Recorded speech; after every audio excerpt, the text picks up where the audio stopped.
Did Tiger Woods cheat in the Hero World Challenge? Everybody's talking about it. Did he cheat? Let's tee it up.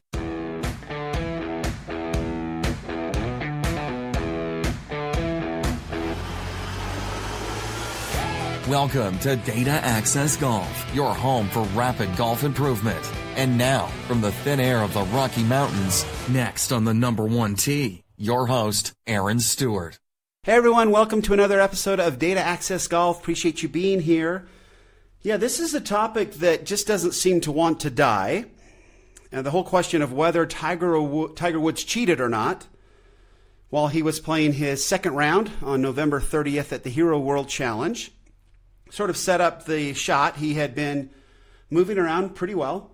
I think he was 2 under par at the time, and he just kind of flailed a tee shot out, went into the native area, kind of got stuck up in I guess they were calling it a palmetto bush or something like that, but you could kind of see it sort of balancing on one of the froms and in the sand, and Tiger Woods is down on his knees trying to figure out how to hit it. He's choked way down on his club, and then he doesn't have a whole lot of space where he can take the club back and make some sort of shot at it, so he kind of does this little jabby move at it. The ball comes out, rolls across the native area, the sand, and gets back out on the rough.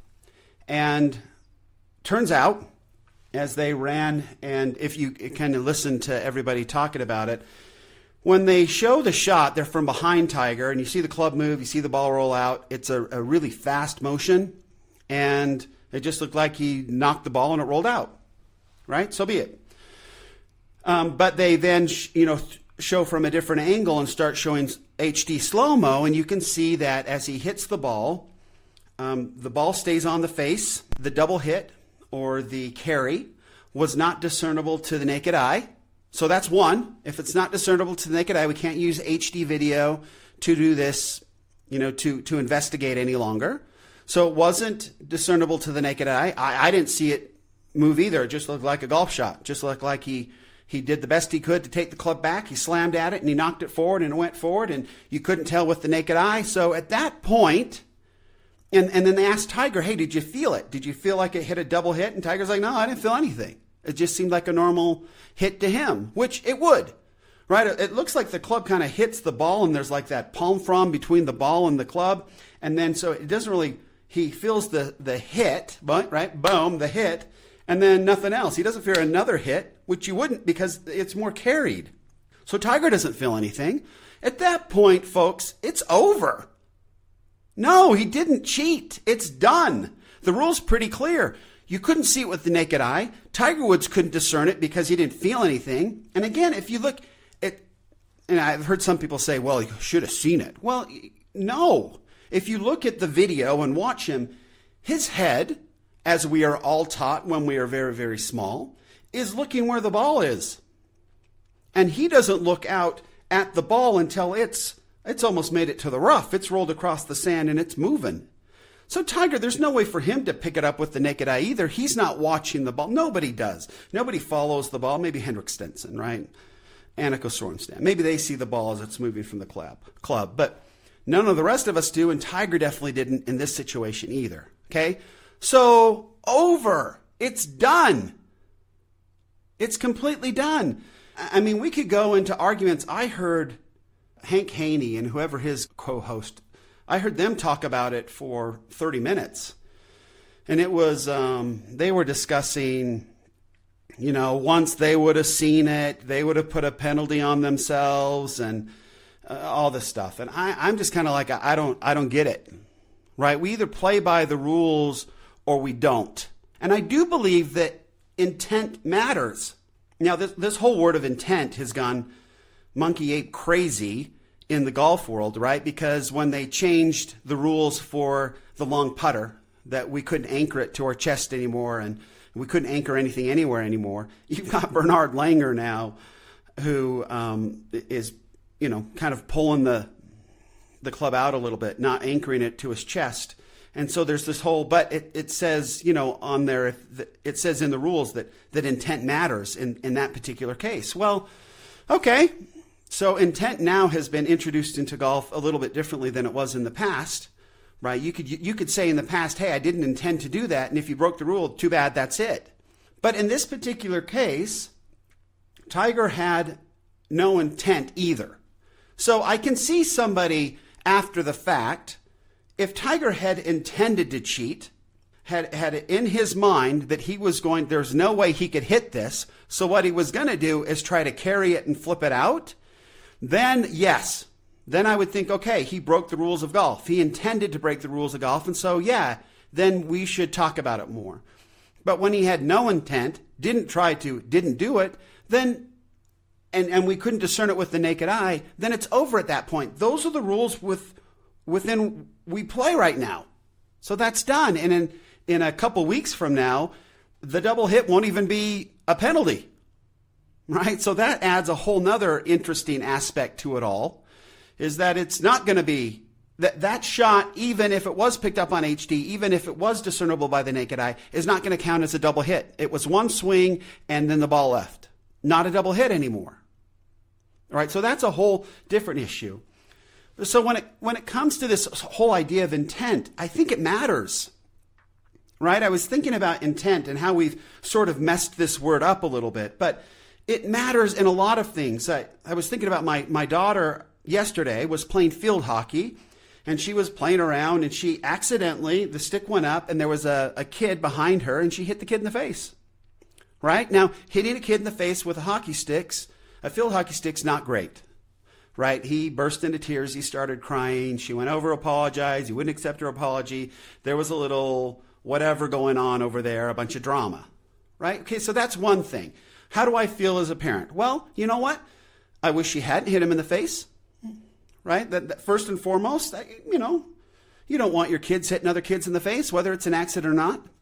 But then I appreciated the fact that she did realize that she hurt, even though it was an accident, she hurt him. She went over and apologized, tried to.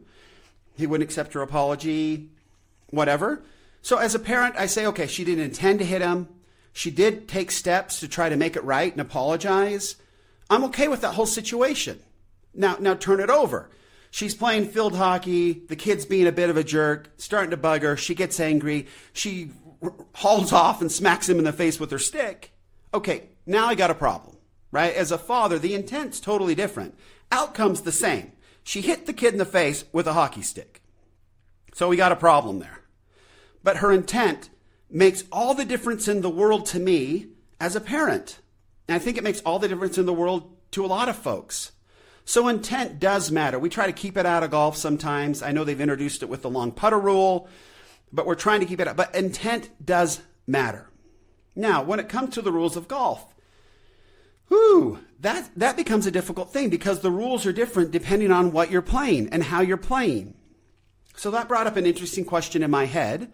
For example, when you're going out and playing, I've gone out and played with my buddy Thane, who I'm happy to say has agreed to do be a guest on the podcast. So we'll have him in the next few days. He's a fascinating guy. He has a lot of cool things to say about golf. So it'll be fun to talk to him. But he's a very deep thinker. So it's fun to talk golf with Thane. But anyway, so if Thane and I are out on a match, and this has happened, and we come up on his ball, and his ball is sitting next to a tree, and there's some roots exposed and different things, I'm going to have him pull away from that, no penalty, no nothing, and keep playing on. The rules of golf would say he has to play where it lies, but we're playing each other in kind of a match. And so then I believe I have the right to overrule those rules and say, no, bud, pull that out and let's continue to play on. But then goes to this whole thing, okay, what about your handicap? So I realize that becomes a bit of a mess. But when it comes to getting hurt, I don't really care.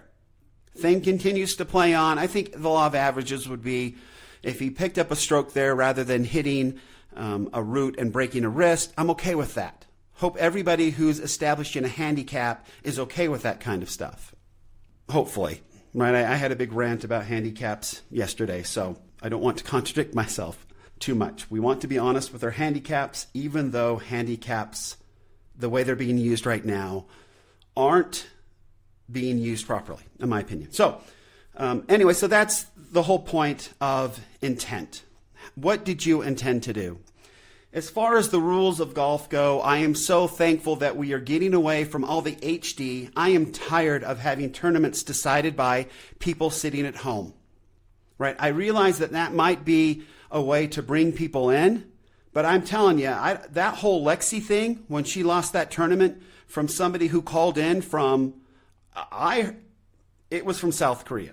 Somebody called in and then, she loses. That's not cool. That whole thing was not cool. Completely not cool. We could get into the ball marking. We can get into all that. But I do think when you're looking at rules that are being broken, we have to be a little bit more flexible because we need to take into consideration intent.